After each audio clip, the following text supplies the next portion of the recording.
Assalamualaikum warahmatullahi wabarakatuh. Hello nice people, welcome to English lesson. Belajar sambil rebahan. Okay nice people, today we are going to study about recontext. Hari ini kita akan belajar tentang recontext. Recontext is the text which tells about something happening in the past. Jadi, recontext adalah teks yang menceritakan kembali tentang sesuatu yang terjadi di masa lampau, baik itu kejadian yang menyenangkan ataupun kejadian yang tidak menyenangkan. Misal kejadian yang menyenangkan: liburan, trip to the zoo, atau pergi ke Kapadokia. Misal kejadian yang tidak menyenangkan, contohnya dulu kamu pernah jatuh dari sepeda atau jatuh dari motor. Nah, jadi kejadian-kejadian di masa lampau yang diceritakan kembali itu disebut dengan recontext.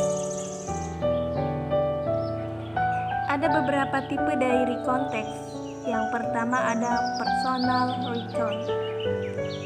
Personal recon adalah bentuk recon yang menceritakan tentang pengalaman pribadi penulis. Contohnya, vacation to Bali atau pergi ke kebun binatang. Yang kedua, ada factual recon. Factual recon adalah bentuk recon yang menyajikan laporan peristiwa yang benar-benar terjadi. Contohnya, kayak kecelakaan kereta api, kecelakaan lalu lintas. Yang ketiga, ada biographical recon. Biographical recon adalah bentuk recon yang menceritakan kisah hidup seseorang.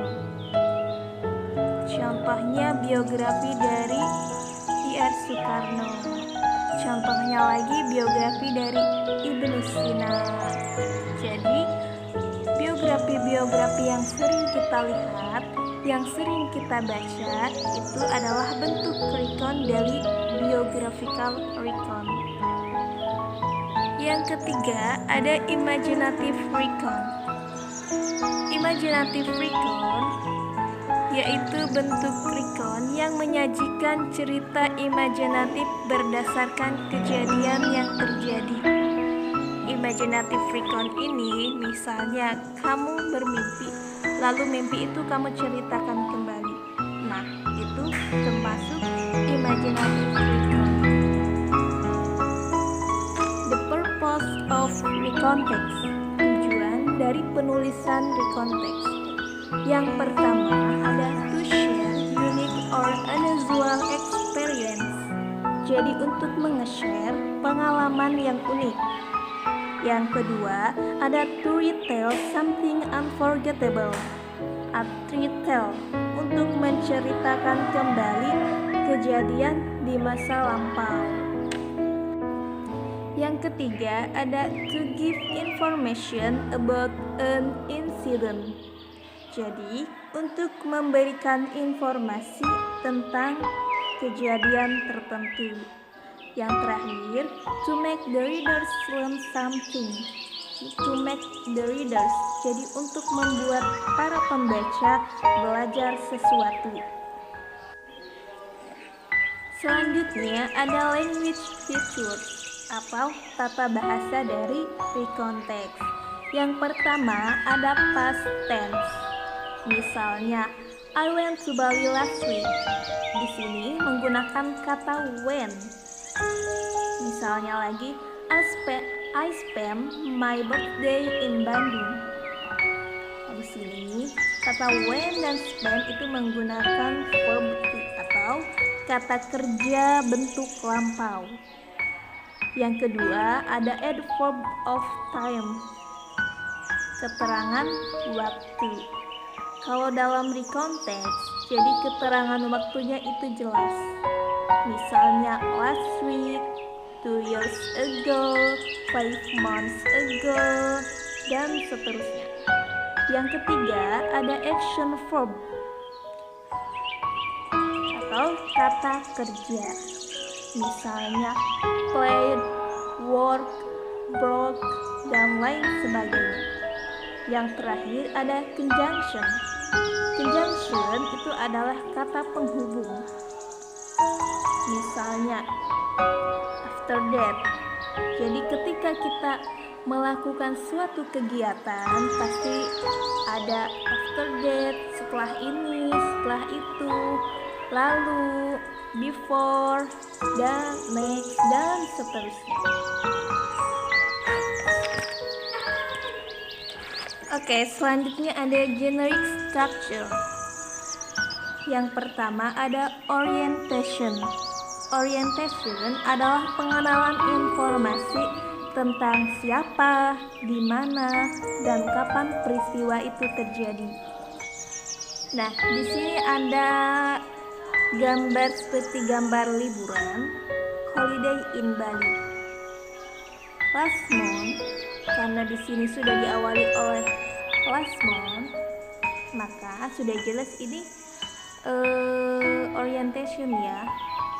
Last month berarti itu adverb of time, keterangan waktu. Udin and his friend.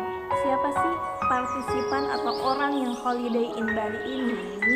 Udin and his friend spend their holiday in Bali. Di mana sih mereka liburannya? In Bali. Jadi sudah jelas ya, ini adalah bentuk teks dari recount atau disebut dengan orientation.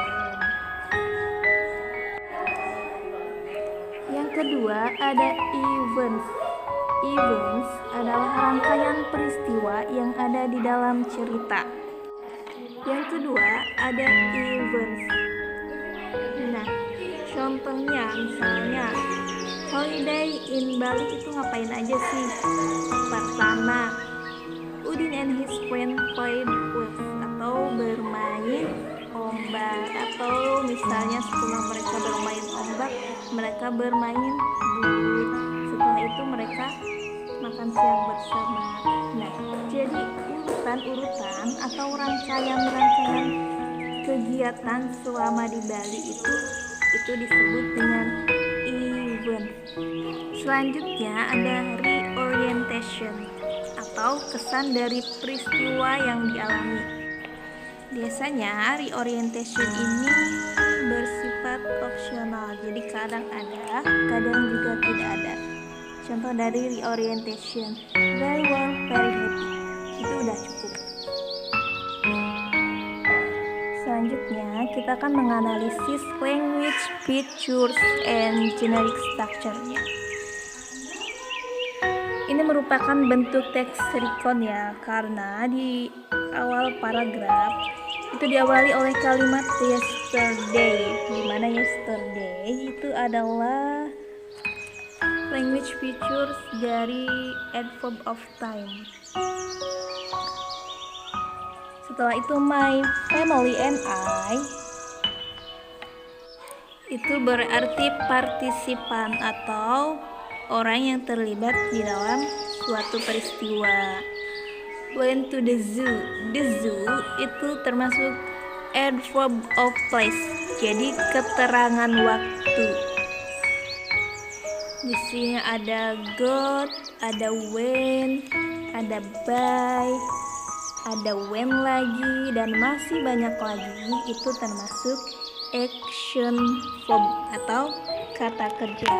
Selanjutnya, jadi dalam semua kalimat ini menggunakan past tense. Ada kata when, after, before, during. Ini adalah conjunction atau kata penghubung. Yesterday, my family and I went to the zoo to see the elephant. Karena di sini sudah ada kapan, siapa, dan di mana peristiwa terjadi, maka bisa disimpulkan ini adalah orientation. Selanjutnya ada kata when, after, before, during. Ini adalah rangkaian atau kegiatan selama mereka trip to the zoo.